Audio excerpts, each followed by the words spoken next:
To hit the South Island today, bringing snow and bitter winds. Farmers have put power generators on standby and they're moving stock before that bad weather hits. I'm joined now by Federated Farmers Meat Fibre chairperson Jeanette Maxwell. Hi Jeanette, thanks for joining us this morning. Good morning. So which farmers are most at risk in the South Island? It looks, by the weather pattern that's coming, that'll be the traditional areas that are struck. It looks like Southland, middle of the South Island, where we usually expect snowfalls to occur, and so most of us are well and truly as ready as you can be ready. But it's winter, and we expect this weather of this sort to sort of come along. What do you do to get ready for this or prepare for this?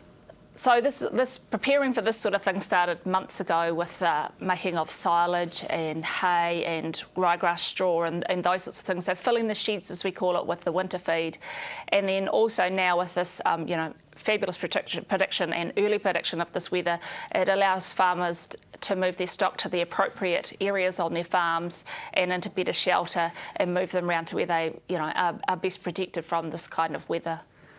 Presumably you'll have sheep who are reasonably heavy in lamb and cows and calves as well, in calf.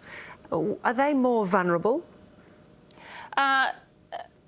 Yes and no. The further south you go, the later the lambing is, so then, it's much earlier for it to happen now rather than, say, an August or September type event. A snow in June, while it's not flash for farming, at least it's better now because we're still, a month or two away from the lambing and calving events.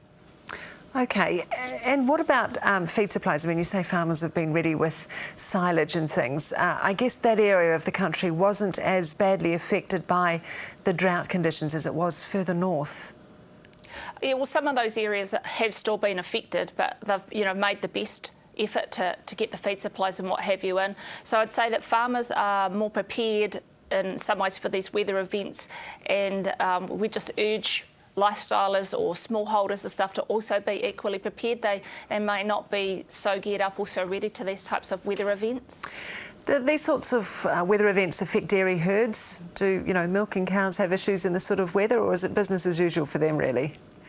Well, at this time of year, the bulk of dairy cows, especially in the South Island, are dried off, and they're waiting for spring to come and have their next calves. So it's a matter of making sure they're well fed and well maintained in the same way that we keep our sheep well fed and well maintained.